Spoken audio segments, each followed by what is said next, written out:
আসসালামু আলাইকুম, সবাইকে স্বাগত জানাচ্ছি বিডি ভিউজে। আপনাদের সাথে আছি আমি ফাহাদিয়া মিতু। জুলাই সনদ বাস্তবায়ন ও নভেম্বরে গণভোট আয়োজন প্রশ্নে এক সপ্তাহেও বাংলাদেশ জামাতে ইসলামের ডাকে সাড়া দেয়নি বিএনপি। অন্য রাজনৈতিক দলগুলোর মধ্যে অধিকাংশ দল বসতে রাজি হলেও বিএনপির অনড় অবস্থানের কারণে এক ধরনের অচলাবস্থা বিরাজ করছে। সংশ্লিষ্টরা বলেছেন, এমন অচলাবস্থার মধ্যে ঘুরে ফিরে সরকারের সিদ্ধান্তের দিকেই ফিরে গেল প্রস্তাব, কিন্তু মানুষের চাওয়া ছিল আলাপ আলোচনার মাধ্যমেই জাতীয় ও রাজনৈতিক সংকটের সমাধান। মনে হচ্ছে এবারও সেই আশায় গুড়ে বালি। বড় দল হিসেবে বিএনপির যেই দায়িত্বশীল ভূমিকা পালন করা উচিত ছিল, বিএনপি সেই দায়িত্ব পালনে এবারও ব্যর্থ হলো বলে মনে করছেন বিশ্লেষকরা। বিস্তারিত এবারের প্রতিবেদনে।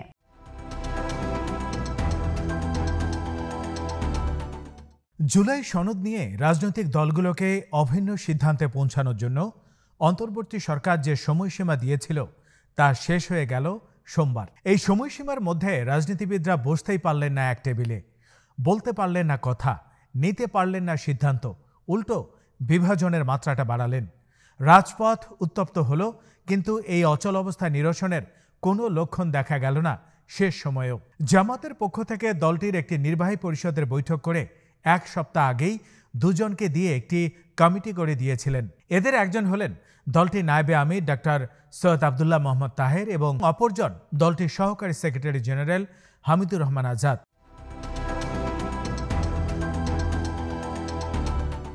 কিন্তু বিএনপির একটাই কথা, তারা এই বিষয় নিয়ে কারোর সাথে, বিশেষ করে জামাতের সাথে কোনো আলোচনায় যাবে না। যে জামাতের সাথে 2000 সাল থেকে 2022 সাল পর্যন্ত জোটে ছিল বিএনপি, তার সাথে জাতীয় স্বার্থে একটি বৈঠক করা যাবে না, এই বিষয়টি অনেককেই বিস্মিত করেছে।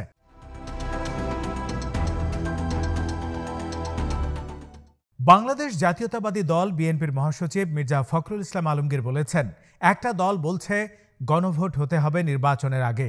আমরা বলছি গণভোট যদি হতেই হয় নির্বাচনের দিন হতে পারে।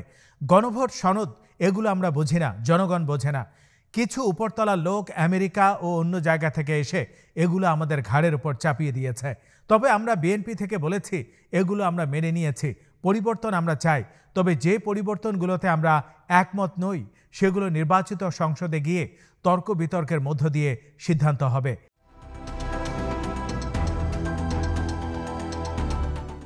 এর আগে শনিবার বিএনপির আরেক শীর্ষ নেতা সালাউদ্দিন আহমেদ বলেছেন, কেবলমাত্র প্রধান উপদেষ্টা ডক্টর মোহাম্মদ ইউনূসের কাছ থেকে আনুষ্ঠানিক আমন্ত্রণ পেলেই তারা অন্যান্য দলের সঙ্গে আলোচনায় যোগ দেবে। জুলাই সনদ বাস্তবায়ন বিষয়ে আলোচনার ব্যাপারে জামাতে ইসলামের আহ্বান প্রত্যাখ্যান করে বিএনপি প্রশ্ন তুলেছে, অন্য একটি রাজনৈতিক দল কেন এমন আমন্ত্রণ জানাবে? বিপরীতে এই অচল অবস্থা নিরসনের উপায় খুঁজে বের করতে আলোচনা করছে এনসিপি, আমার বাংলাদেশ পার্টি, গণ অধিকার পরিষদ ও গণতন্ত্র মঞ্চের 6টি দল।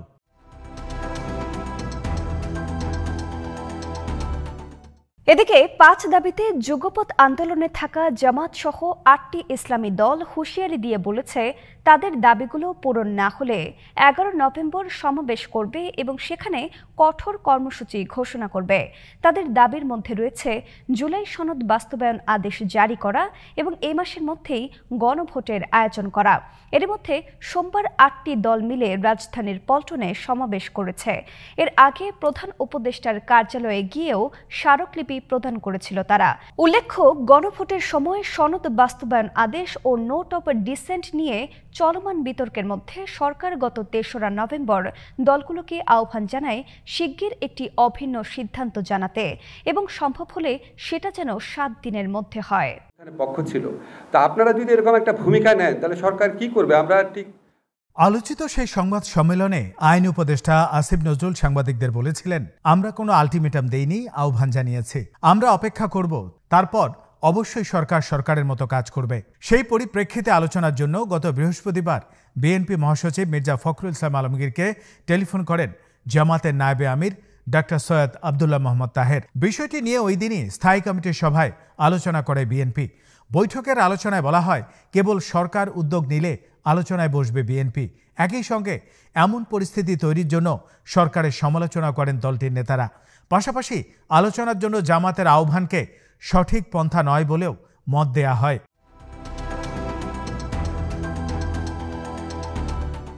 এই বিষয়ে সরকারের উদ্দেশ্যে বিএনপির স্থায়ী কমিটির সদস্য সালাউদ্দিন আহমেদ গতকাল এক আলোচনায় অংশ নিয়ে বলেন, প্রধান উপদেষ্টা যদি আমাদের আহ্বান জানান কোনো বিষয়ে আলোচনার জন্য, কোনো ইস্যুতে আমরা সবসময় আলোচনায় আগ্রহী, কিন্তু অন্য কোনো একটি রাজনৈতিক দল দিয়ে আমাদের আহ্বান জানানো হচ্ছে কেন? আলোচনার প্রসঙ্গে না গিয়ে এক কদম এগিয়ে গিয়ে তিনি বলেছেন, অন্তর্বর্তী সরকারের এমন সময়সীমা বেঁধে দেওয়ার কোনো ক্ষমতা নেই।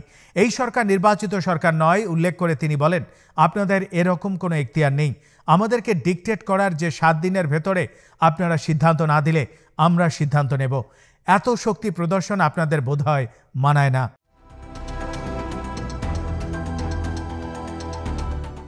অন্যদিকে জামাতের নায়েবে আমির আব্দুল্লাহ মোহাম্মদ তাহের বলেছেন, আলোচনার জন্য টেলিফোন করে সাড়া পাইনি, এখন দেখব সরকার কি সিদ্ধান্ত নেয়। যদি সোমবারের উপদেষ্টা পরিষদের বৈঠক থেকে নভেম্বরে গণভোট আয়োজনের সিদ্ধান্ত দিয়ে আদেশ জারি করা না হয়, তবে জামাত এবং যুগপৎ আন্দোলনের 8 দলের রাজপথে নামা ছাড়া আর কোনো পথ খোলা থাকবে না। পরের দিন থেকে আন্দোলন শুরু হবে। জুলাই বিপ্লবের প্রেক্ষিতে গড়ে ওঠা নতুন দল জাতীয় নাগরিক পার্টি এনসিপি গণভোটের সময় নিয়ে নমনীয় হলেও জুলাই সনদে নোট অব ডিসেন্ট থাকতে পারবে না বলে শর্ত দিয়েছে। সরকারের পক্ষ থেকে অবশ্য দলগুলোর সঙ্গে নিয়মিত যোগাযোগ চলছে বলে সংশ্লিষ্টরা জানান, কিন্তু কোনো দলই ছাড় দিতে রাজি হচ্ছে না।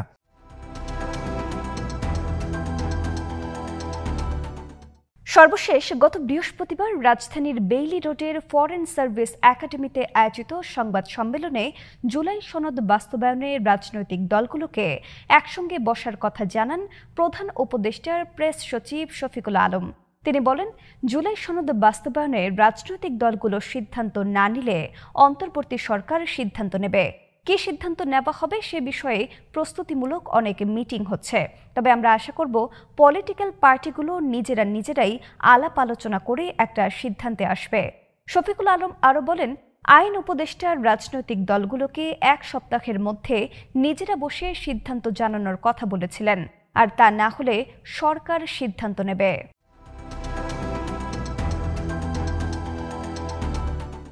বেশ কিছু সূত্র থেকে জানা গেছে, জুলাই জাতীয় সনদ বাস্তবায়নে গণভোট এবং আগামী জাতীয় সংসদ নির্বাচন একই দিনে হবে। এই গণভোটে জুলাই সনদের প্রস্তাবগুলোর উপর বিভিন্ন দলের দেয়া নোট অব ডিসেন্ট উল্লেখ থাকবে না। তবে ঐক্যমত্য কমিশনের পক্ষ থেকে সনদ বাস্তবায়নে 270 দিনের বাধ্যবাধকতা যে সুপারিশ করা হয়েছে সেটিও তুলে দেয়া হবে।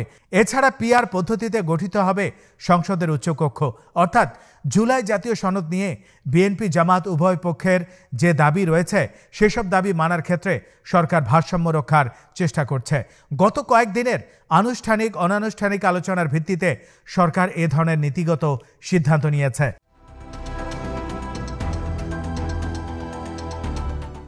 রাজনৈতিক দলগুলোর সঙ্গে আলোচনায় নভেম্বরের প্রথমার্ধ পর্যন্ত সময় লাগবে। এরপরও তারা একমতে না আসতে পারলে সরকার আদেশ জারি করবে। এছাড়া গণভোট সহ সনদ সংক্রান্ত অন্য সিদ্ধান্তগুলো জানাবে সরকার। অন্যদিকে জামায়াতে ইসলামের দাবি নভেম্বরের মধ্যে গণভোট করতে হবে, ফলে এই সময়ের মধ্যে গণভোট করা অসম্ভব। আবার ডিসেম্বরের প্রথম সপ্তাহে ত্রয়োদশ জাতীয় নির্বাচনের তাফসিল ঘোষণা করবে নির্বাচন কমিশন, আর ফেব্রুয়ারির প্রথমার্ধে অনুষ্ঠিত হবে জাতীয় নির্বাচন। ফলে জাতীয় নির্বাচনের আগে গণভোট সম্ভব নয়। এই কারণে জাতীয় নির্বাচনের সঙ্গে একই দিনে করতে হবে গণভোট।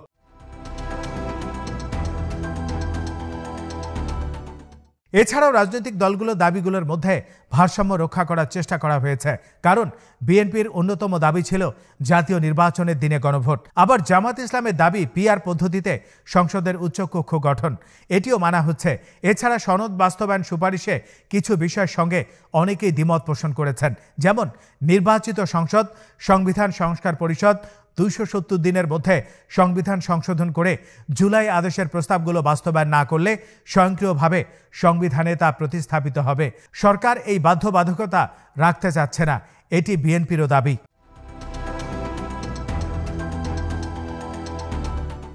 অন্যদিকে সনদের যেসব বিষয়ে নোট অব ডিসেন্ট আছে গণভোটে সেগুলো বাদ দেওয়া হবে, এটি জাতীয় নাগরিক পার্টির দাবি। নির্বাচনের পর যেই দল ক্ষমতায় যাবে তারা গণভোটে পাশ হওয়া বিষয়গুলো বাস্তবায়ন করবে, না করলে জনগণ তাদের ব্যাপারে সিদ্ধান্ত নেবে। শেষ পর্যন্ত সরকার হয়তো সব দলেরই কিছু কিছু দাবি মেনে পরিস্থিতি সামাল দেওয়ার চেষ্টা করবে বলে বিশ্লেষকরা ধারণা করছেন। আজ এখানেই শেষ করছি। সবাই ভালো থাকুন, সুস্থ থাকুন আর দেখতে থাকুন বিডিফিউজ। চ্যানেলটি ভালো লাগলে সাবস্ক্রাইব করুন, সংযুক্ত থাকুন আমাদের ফেসবুক পেজে। আল্লাহ হাফেজ।